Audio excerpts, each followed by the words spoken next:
తమ్ముడు, sir. Sir. మా PA నుంచి ఒక స్టూడెంట్‌ని పంపించాను. అవును సార్. కొద్దిగా బాగా ఎమోషనల్‌గా ఇంబాలెన్స్డ్‌గా ఉన్నాడు. నేను మాట్లాడా 10 నిమిషాలు. Okay sir. నీకు అర్జెంట్‌గా ఏదన్నా రష్ ఉంటే సార్. అబ్బాయిని లంచ్ చేసి రమ్మను. Okay sir. తర్వాత కూర్చోబెట్టి మాట్లాడు. రష్ ఏం లేదంటే ఇప్పుడే మాట్లాడు. Okay sir. అబ్బాయి ఏంటంటే మన శాంతినికేతన్ స్టూడెంట్ సీఆర్ఎస్. సార్. అక్కడ రీజన్స్ నేను చెప్పలేను నీకు. సార్. ఆ రీజన్స్ వల్ల అక్కడ ఉండలే. Okay sir. Middle dropout. Sir. నా దగ్గరకొచ్చి కూడా కొద్దిగా ఆర్గ్యూ చేశాడు. Okay sir. మనం ఏంటంటే డ్రాపౌట్ ఇవ్వనన్నాం. అవును సార్. మన రీజన్స్ మనకున్నాయి. జస్టిఫైడా కాదా పక్కన పెట్టేస్తే మన రీజన్స్ మనకున్నాయి. సార్. డ్రాపౌట్ ఇవ్వనన్నాం. సార్. మెయిల్ పెడితే వచ్చి కలువమ్మా అన్నా నేను. సార్. ఆ రోజు కలిసినప్పుడు నా దగ్గర కూడా ఆర్గ్యుమెంట్ చేశాడు. సార్. ఇదంతా జరిగి కూడా ఆల్మోస్ట్ 1 ఇయర్ అయింది. Okay sir. ఇప్పుడొచ్చి ఏడుస్తున్నాడు. ఆ రోజు కొట్టి నన్ను కూర్చోబెట్టొచ్చు కదా సార్ శాంతినికేతన్‌లోనే పాస్ అయిపోయేవాడిని.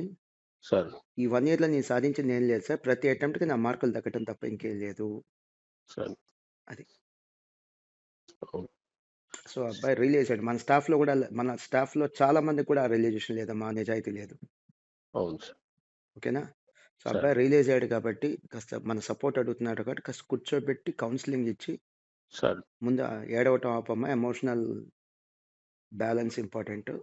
అవును. ఇప్పటి నుంచైనా సీరియస్‌గా తీసుకో. రేపు మే 2024 కల్లా అయిపోద్దని నేను చెప్పా. మీరు కూడా చెప్పండి.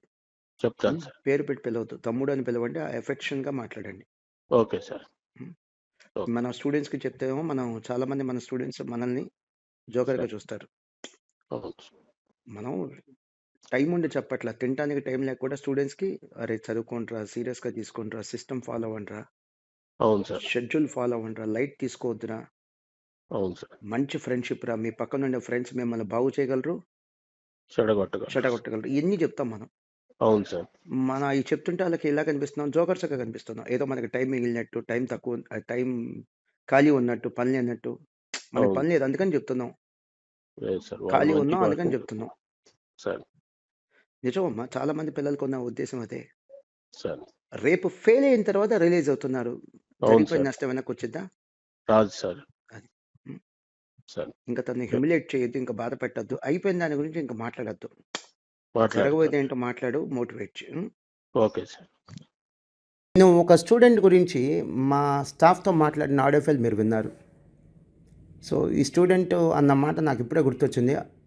వన్స్ కాల్ అయిపోగానే నాకు గుర్తొచ్చింది. ఈ స్టూడెంట్ అన్న మాట ఏంటంటే తొక్కలో రూల్స్. ఈ తొక్కలో రూల్స్ అన్నటువంటి వ్యక్తి 1 ఇయర్ పాటు ఫెయిల్ అయ్యి ఈ రోజున ఈ తొక్కలో రూల్స్, ఈ తొక్కలో ఇన్స్టిట్యూటే కావాల్సొచ్చింది. కారణం రిజల్ట్ రావాలంటే సిస్టమ్ ఫాలో అవ్వాలి. ఇది తెలుసుకోవడానికి తను 1 ఇయర్ పట్టింది స్టూడెంట్‌కి. ఓకే. ఇప్పుడు తెలుసుకున్నాడు. జరిగిపోయిన 1 ఇయర్ నష్టం వెనక్కొచ్చిద్దా? పోనీ ఇప్పుడు జాయిన్ అయ్యాడు.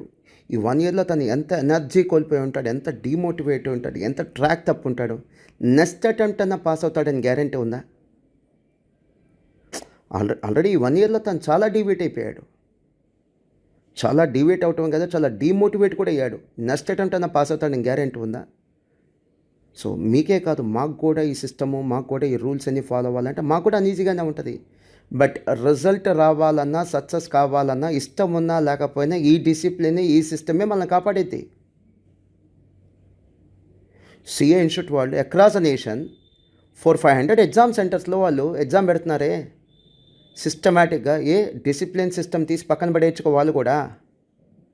₹7 పెట్టి మనం న్యూస్ పేపర్ కొంటున్నాం. ₹7 ఎక్కడైనా సరే స్పెల్లింగ్ మిస్టేక్స్ ఉంటున్నాయా? ₹7 కదా, పర్లేదులే అని చెప్పి వాళ్ళు కూడా లైట్ తీసుకోవచ్చుగా.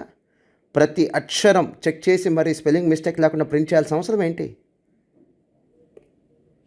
సో, దీన్ని ఎక్సలెన్స్ అంటారు. డిసిప్లిన్, ఎక్సలెన్స్ ఇవే మనం నిలబడితే తప్ప ఇంకేమీ కాదు. ఈ స్టూడెంట్స్ కానీ, మేము ఇంక్లూడింగ్ మా స్టాఫ్ మెంబర్స్, మేనేజ్మెంట్, స్టూడెంట్స్ అందరూ గుర్తుపెట్టుకోవాల్సింది ఇదే. మనల్ని కాపాడేది, మనకు రిజల్ట్ ఇచ్చేది, మనకు సక్సెస్ తెచ్చిపెట్టేది మన డిసిప్లిన్, మన ఎక్సలెన్స్ అంటే మన పర్ఫార్మెన్స్ అంతే.